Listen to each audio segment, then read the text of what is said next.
Estamos aqui reunidos para o nosso 9º encontro. Então, hoje vamos continuar a nossa formação bíblica do Evangelho segundo São Marcos. Iniciemos invocando a Santíssima Trindade. Em nome do Pai, do Filho e do Espírito Santo. Amém. Que todas as minhas ações, intenções, operações, pensamentos, distrações, sejam puramente ordenadas e colocadas a serviço e ao maior conhecimento de Jesus Cristo, nosso Senhor. Por Cristo nosso Senhor. Amém. Em nome do Pai, do Filho e do Espírito Santo. Amém. Então, depois de pedir que todas as nossas operações, todas as nossas ações, nossos pensamentos possam estar voltados para esse momento, e para um maior conhecimento de Jesus, vamos iniciar e dar continuidade à nossa formação. Evangelho segundo Marcos, capítulo 2, versículos de 15 a 17. Aconteceu então, nós já tínhamos visto, só vamos retomar um pouquinho. Aconteceu então que, estando à mesa em casa de Levi, muitos publicanos e pecadores também estavam com Jesus e os seus discípulos, pois eram muitos os que o seguiam.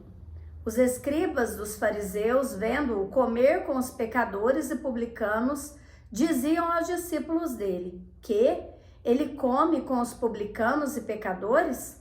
Ouvindo isso, Jesus lhe disse: não são os que têm saúde que precisam de médico, mas os doentes. Eu não vim chamar os justos, mas os pecadores. Palavra da salvação, glória a vós, Senhor. Então, nós vamos só recordar que Jesus ele não veio chamar os justos.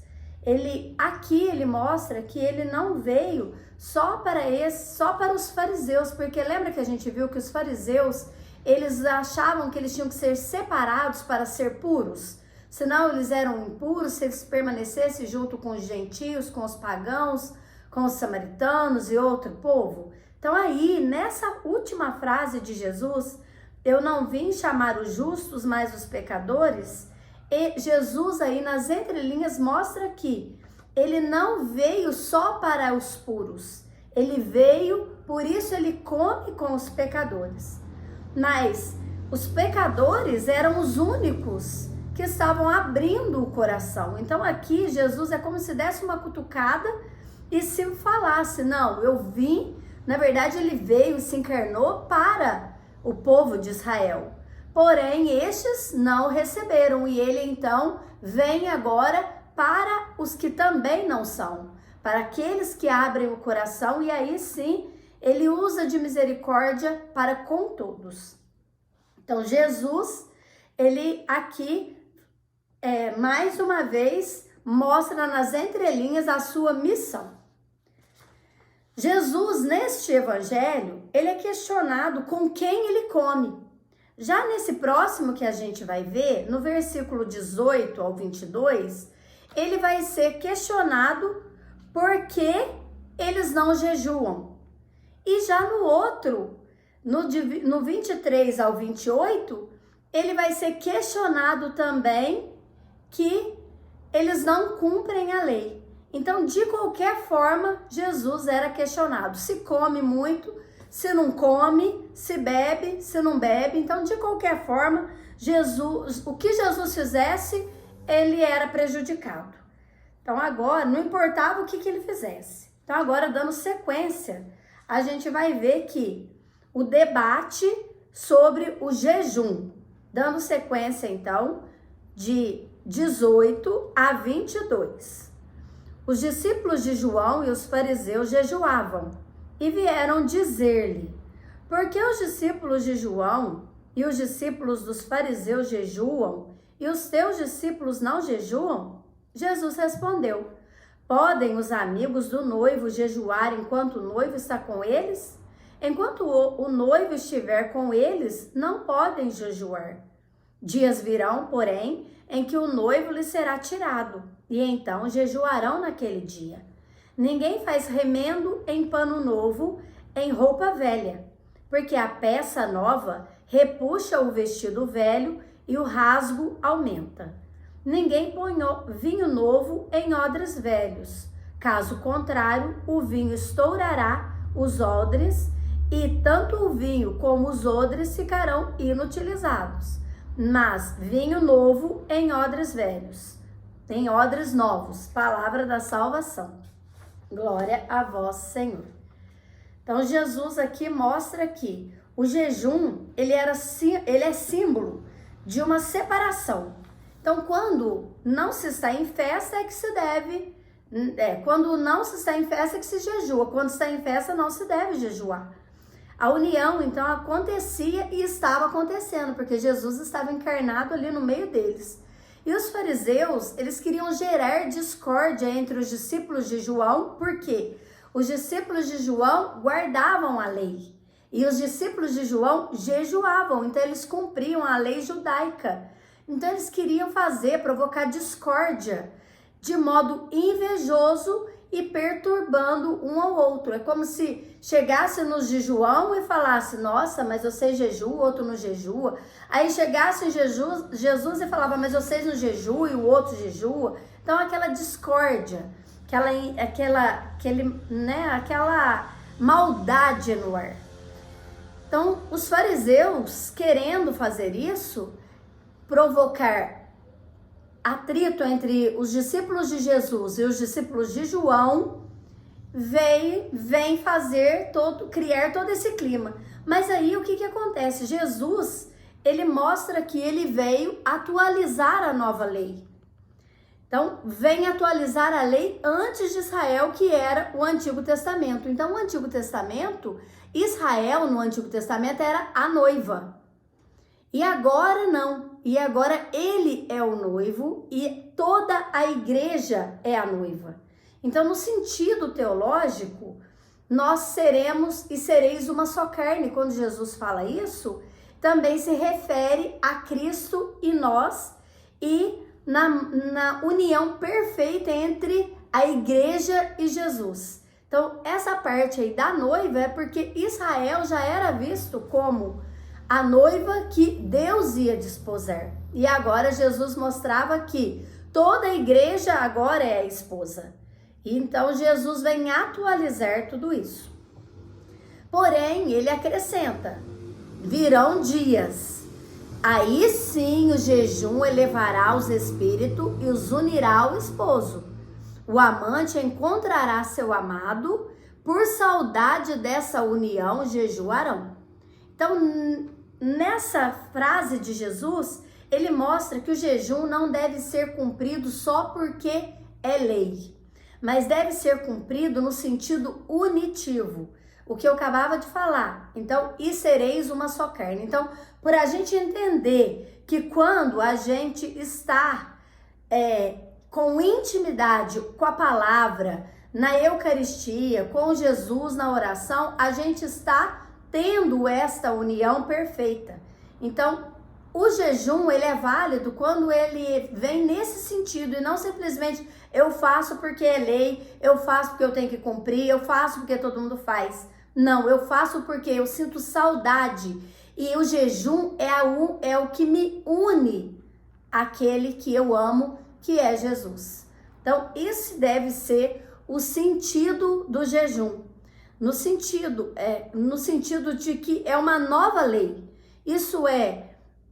Por isso Jesus fala que o remendo novo, que deve ser então o coração novo e não o coração velho.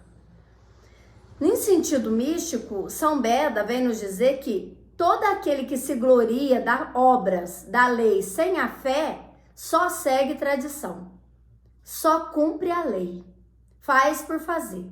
Só ouve Cristo com o ouvido físico, mas não com a fé do coração. E aí, consome-se em cumprimentos de lei e isso faz com que eles tenham um coração estéril, que não produz fruto. Já o que é incorporado ao amor faz por amor, um amor fiel, porque entende o que está fazendo aos membros de Cristo, esse não faz jejum pela lei, porque provém da necessidade. Então ele faz sim, ele sabe que é lei, ele faz jejum, não porque provém da necessidade, mas porque provém da vontade, da saudade. Então o ardor do espírito é querer estar com o esposo e se unir ao esposo. Pelo vestido novo, entende-se as obras externas, e o vinho novo, o ardor da fé, esperança e da caridade. Os odres faz menção a uma mudança de vida, a uma metanoia, e uma atualização, uma mudança dessa lei. A nova aliança, então vamos entender aqui, a nova aliança, a nova e eterna aliança, que é Jesus, não pode ser colocada em odres velhos, em fé fraca, em coração vazio, em coração estéril. A nova aliança não pode ser colocada em odres frágeis, nem remendada em almas gastas. Estes não estão preparados para receber esse novo ensinamento e reter esse mistério, e aí sim, se a gente tentar, né, uma mentalidade fechada e a gente forçar, a pessoa pode não aguentar e se romper. Existe uma historinha onde uma mulher, ela tinha uma vizinha que tinha um abacateiro maravilhoso, que dava fruto na época do abacate, mas enchia o abacateiro. E aí os abacates, a vizinha dessa dona do abacateiro falava assim: eu tenho um pé de abacate também, mas o abacate só dá de pouquinho em pouquinho. Eu queria que o meu abacateiro rendesse, enchesse. Eu ia dar para todo mundo, eu ia distribuir para a vizinhança. Tá bom, um belo dia, o abacateiro dela resolveu dar muitos abacates. Porém, o galho se quebrou. Por quê? O abacateiro não estava pronto para aguentar aquele tanto de fruto. Por isso, dava poucos frutos e assim ela conseguia pegar aqueles frutos e comer deles, às vezes dar também para um vizinho ou outro, mas quando ela desejou ter muito, ela não suportou. Assim também acontece em nós. Às vezes a gente quer e tem ânsia de muita coisa, mas muita coisa ainda não chegou ao nosso conhecimento, nós ainda não recebemos, porque nós não vamos aguentar, nós não somos capazes ainda de aguentar. E aí, se vier muito, a gente vai se quebrar e às vezes pode até desanimar. Eu não dou conta mesmo. Então Jesus sabe certinho como deve fazer com cada uma pessoa. Então, quando a gente olha aquela outra pessoa e fala: nossa, mas que tanto de dom, que tanto de virtude, que tanto que ela faz, nós temos que ter gratidão a Deus e pedir a Deus que se for da vontade dele. Porque se não for, podemos acontecer igual o abacateiro. Quando der muito fruto, a gente não aguentar, então se quebrar, se romper.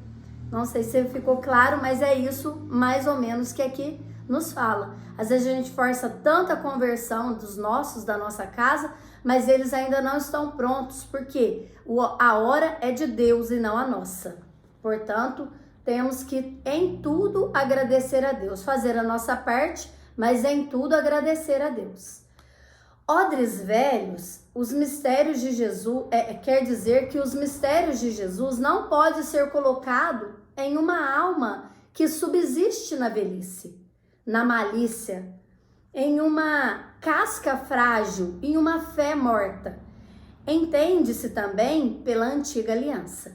Então esses devem buscar lugar a nova e eterna aliança que é Jesus. Então Jesus sempre falava aqui, a hora que ele fala assim: ninguém faz um remendo de pano novo em roupa velha. Então ele está querendo mostrar isso, que não tem jeito dele querer mudar e colocar um pedacinho só da doutrina da nova aliança se eles não se abrissem para tudo.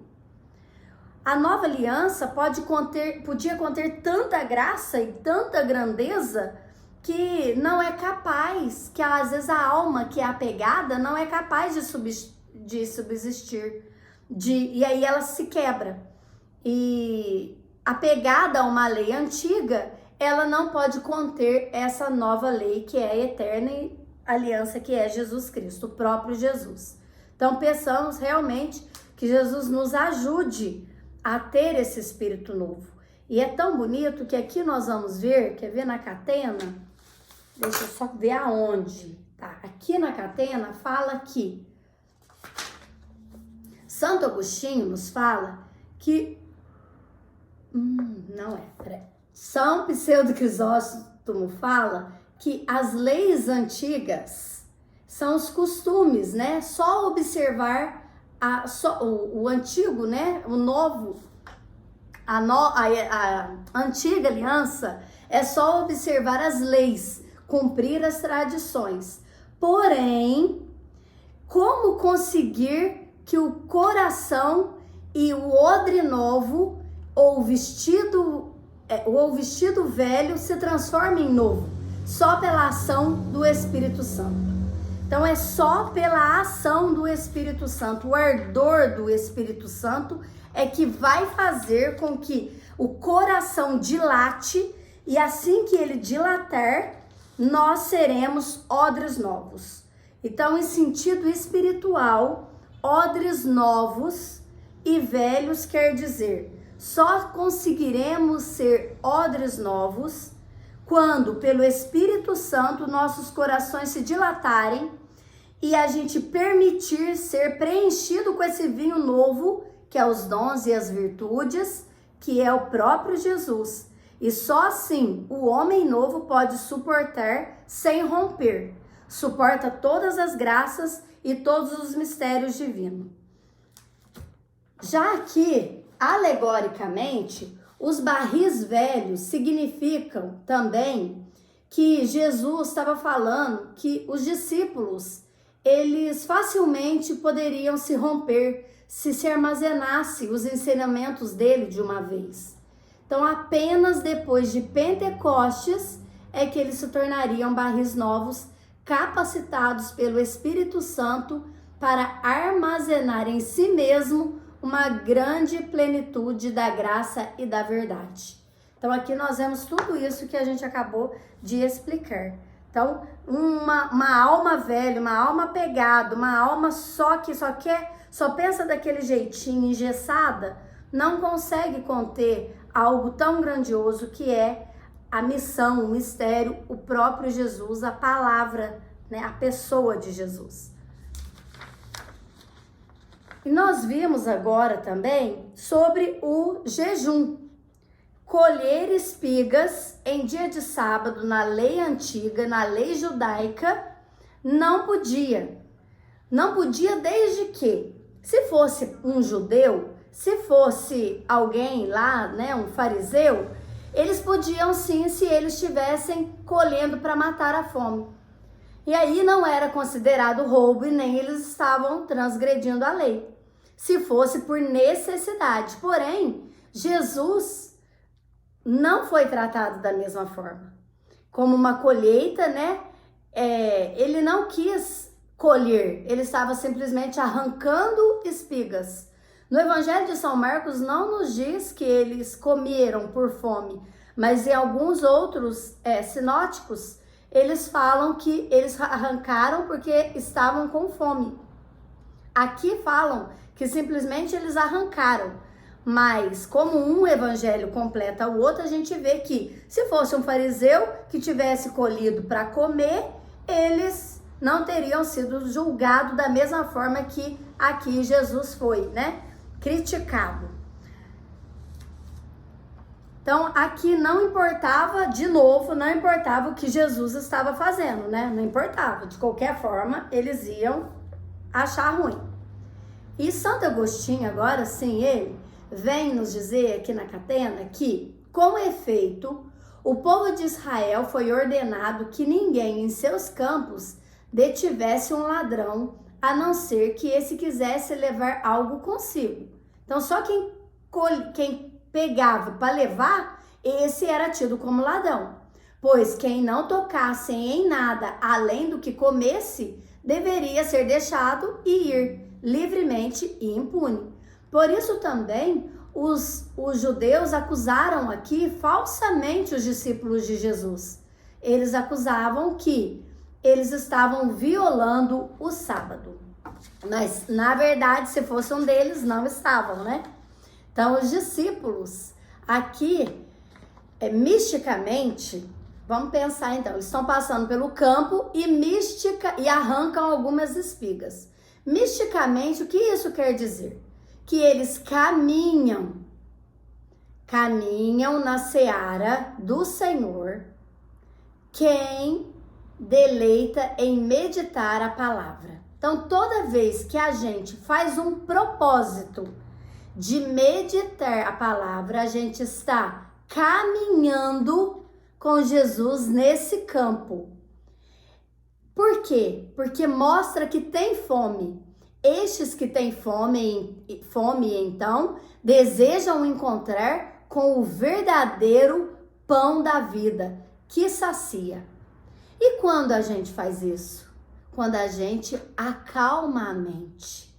Então, aqui o sábado falava o quê? Que era o dia do repouso, o dia do descanso. Então, misticamente, quer dizer que quando a gente acalma a mente, se compromete a uma contemplação, a uma meditação da palavra de Jesus por sede, por vontade, por querer encontrar esse pão da vida, a gente acalmando os nossos pensamentos turbulentos e colocando-nos em repouso e acalmando as nossas mentes, a gente sacia o nosso espírito. E sim, nossas almas são arrancadas desse plano terreno, né, que as espigas ficam na terra, e aí sim, arranca as nossas paixões e nos eleva, colocando em nós as virtudes e dando a nós o verdadeiro alimento espiritual. Então, todos aqueles que entram em repouso no sábado, aqui aconteceu, né? Então, isso misticamente. Se colocam a meditar a palavra, porque tem fome, porque tem sede de Jesus, esse sim está caminhando nesse campo com o próprio Jesus. Alegoricamente, o que quer dizer isso? Que a passagem de Cristo pelos campos significa a sua passagem pelo mundo enquanto ele foi homem e durante a sua encarnação. As espigas são as almas prontas para crerem no Evangelho, que serão unidas à igreja pela fome. Então, aquelas pessoas que tinham o coração aberto para acolher esse novo mandamento, que era esse novo odre, né? Esse odre novo, esse vestido novo, esse sim podia receber esse remendo novo, porque ele era aquela pessoa que estava pronta para receber o evangelho. Então é a espiga madura que é colhida porque já está pronta para ser consumida. No sentido eclesiológico, no dia da nossa morte, escatológico, né? No dia da nossa morte, quer dizer, no nosso repouso, no nosso sábado, nós seremos essas espigas que, retiradas desse mundo, colhidas do campo deste mundo, estaremos abrindo caminho para o nosso juízo final, para o nosso descanso eterno e assim o reino dos céus. Por isso que eu falei que Marcos narra que eles estavam arrancando espigas para abrir caminho.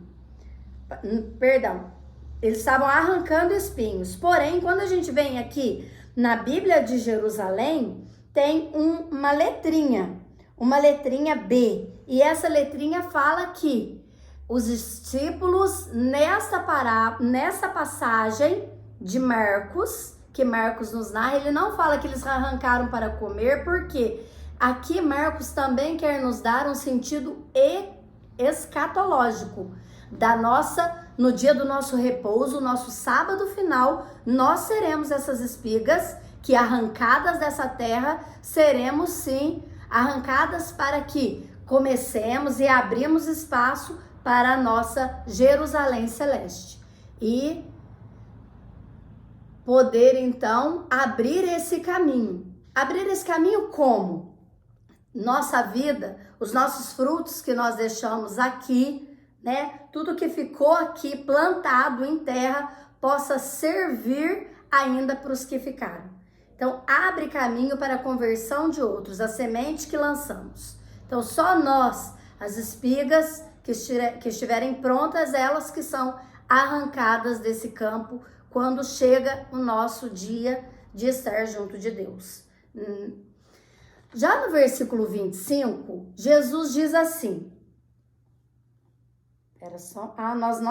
nós não lemos ele ainda, gente, eu já fui atropelando todo mundo aqui, mas é o nosso restinho do capítulo 22, vamos lá.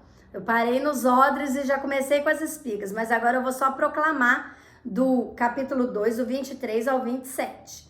Aconteceu que, ao passar num sábado pelas plantações, seus discípulos começaram a abrir caminho arrancando as espigas.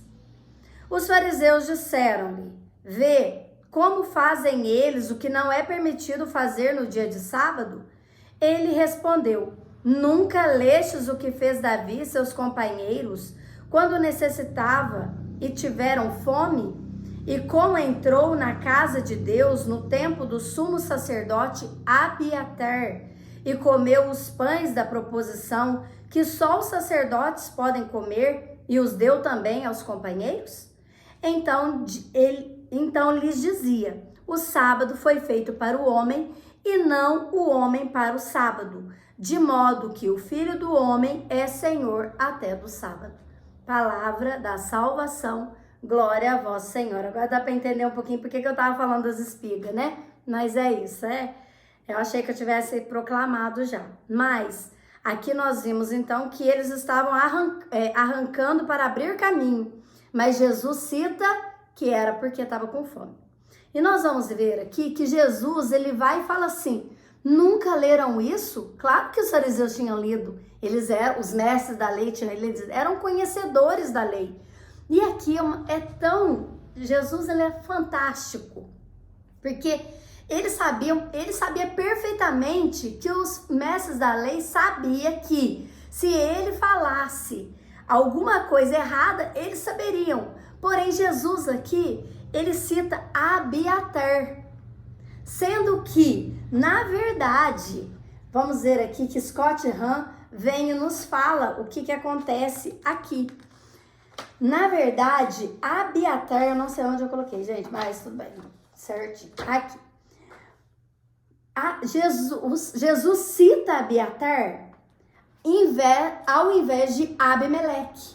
Porque se a gente for lá em Reis, em 1 Reis, ver essa citação que quando Jesus chegou lá, que quando Davi chegou lá e comeu os pães e ainda roubou a espada de Golias, né? Pegou, né? Não roubou, pegou a espada de Golias, que tinha sido oferecido lá aos sumos sacerdotes, ele não foi banido, né? E para ele foi aceito. Por quê? Porque ele estava com fome e porque ele precisava de algo para combater. Por isso, para ele não foi. Então, Jesus aqui fala assim, mas espera aí, eu sou o novo rei, eu sou o novo Davi, né?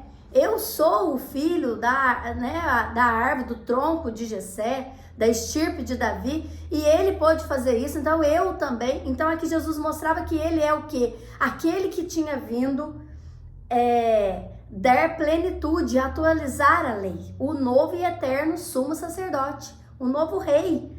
E aqui ele cita Abiatar, mas para fazer um alerta aos fariseus, porque lá é Abimeleque. Abiatar é uma figura desonrosa na história do Antigo Testamento, porque ele foi o último sumo sacerdote da sua linhagem, banido de Jerusalém e do exercício de sacerdote por se opor a Salomão, filho de Davi e herdeiro do seu reino. Ele apresenta, portanto, o fim de uma ordem antiga que acabou com a vinda do sucessor real de Davi. Então, Abiatar tinha sido o último. E ali Jesus estava mostrando que eles também eram o último, porque agora ele tinha chegado. Então aqui Jesus é fantástico, gente. Ele diz, ele menciona então Abiatar com muita sutileza, mas estrategicamente para lembrá-lo e alertar aqueles que, olha o que aconteceu com Abiatar. Eles se opuseram a Salomão e o que aconteceu com eles? Com ele? Ele foi tirado, banido do exercício até dos sacerdotes, do sacerdócio. Então aqui, Jesus sutilmente falou, ó, se vocês oporem a mim, pode acontecer isso também, porque esse é o fim. Abiatar foi o último e vocês também podem ser o último se endurecer o coração. Então Jesus, ele é fantástico, né, gente? Não tem jeito. Então, os fariseus aqui, ele indica a antiga aliança, a ordem da liderança, né, e que está prestes a acabar. E eles, então, se continuasse se opondo a Jesus, eles teriam o mesmo fim que Abiatar teve. Porque, na verdade, Abiatar era filho de Abimeleque, mas quem reinava, quem estava nessa hora era Abimeleque, não Abiatar. E Jesus, sabendo que eles sabiam, a hora que citou, já queria mostrar outra coisa, mas aqueles que não entendiam, ficou, né, assim meio que falou, ele pode comer se tem fome, entendeu? Só nas entrelinhas. Então aqui, Jesus vem dizer que, deixa eu voltar aqui então. Aqui também, na catena, nós vamos ver que São Beda nos diz que o evangelista denominou agora Abiatar príncipe dos sacerdotes, ao passo que o livro dos reis fala sobre Abimeleque, que eu dizia. Mas isso não contém nada de discordância, pois ambos estavam ali quando, ao chegar, Davi pediu os pães, isto é, Abimeleque, príncipe dos sacerdotes, e Abiatar, seu filho. E uma vez que Abiatar, por Saul, né, fugiu em direção a Davi, esse também foi companheiro durante o exílio de Davi. Então aqui diz que Abiatar foi companheiro de Davi, porém também foi exilado. Então aqui São Beda vem explicar que não tem discordância. Jesus aqui, Marcos coloca porque lá Jesus quis sutilmente mostrar o que aconteceria com eles. Sendo então que provavelmente ele representa então uma ordem antiga que acabou com a vinda do sucessor real. De acordo com Scott Hahn, os fariseus seriam então essa antiga liderança que persistiam em oposição a Jesus e estavam seguindo a mesma linha que lá também se seguiu. E aqui Jesus vem e fala também que o sábado foi feito para o homem. O sábado não existe para beneficiar seu povo, mas para beneficiar seu povo, não para sobrecarregá-lo e oprimi-lo. Ele é um dia de descanso físico para a oração e para a união. Porém, para os fariseus que não cumpriam, eles caíam numa infração religiosa fortíssima, pois este era para eles um grande dia e um ato de fé. Então, para os judeus, não era permitido de maneira alguma fazer o que Jesus fez. Porém, a gente viu aí que nas entrelinhas, Jesus vem mostrando que ele é esse que vem para atualizar toda a antiga aliança. Ele não vai fazer sumir. Pode jejuar? Pode, mas não vamos jejuar só porque é lei. Vamos jejuar porque a gente sente saudade, porque a gente entende que durante o jejum a gente não dá tanta vazão aos nossos prazeres, não satisfaz tanto os nossos prazeres, e aí sim, não satisfazendo tanto os nossos prazeres, a gente consegue ter uma união mais perfeita com a vontade de Deus. Porque quando a gente está só vem a mim, ou só fazendo o que eu quero, é difícil ouvir a vontade de Deus. É difícil distinguir e discernir a vontade de Deus na nossa vida. Então aqui Jesus vem ratificar a lei mais uma vez para mostrar para a gente que não adianta fazer as coisas sem fé e fazer por fazer, porque Ele é aquele que sonda os nossos corações. E que possamos lembrar que Ele veio chamar os pecadores. Então, sintamos-nos esse chamado. Nós somos esses escolhidos e queridos por Jesus. Façamos a nossa parte, assim como Levi, assim como Mateus, levantando-se, imitando e querendo transformar e mudar de vida. Então, que possamos hoje agradecer a Deus por tudo que Ele nos ensinou nessa noite e que os frutos que ainda vamos colher de tudo isso quando a gente fazer a nossa meditação sobre esses versículos que aqui foram estudados hoje. Que o Senhor nos abençoe, nos ajude a estar com saúde para o nosso próximo dia de formação. Pai nosso que estais no céu, santificado seja o vosso nome, venha a nós o vosso reino, seja feita a vossa vontade, assim na terra como no céu. O pão nosso de cada dia nos dai hoje, perdoai-nos as nossas ofensas, assim como nós perdoamos a quem nos tem ofendido. Não nos deixeis cair em tentação, mas livrai-nos do mal. Amém. Estaremos sempre reunidos em nome do Pai, do Filho e do Espírito Santo. Amém.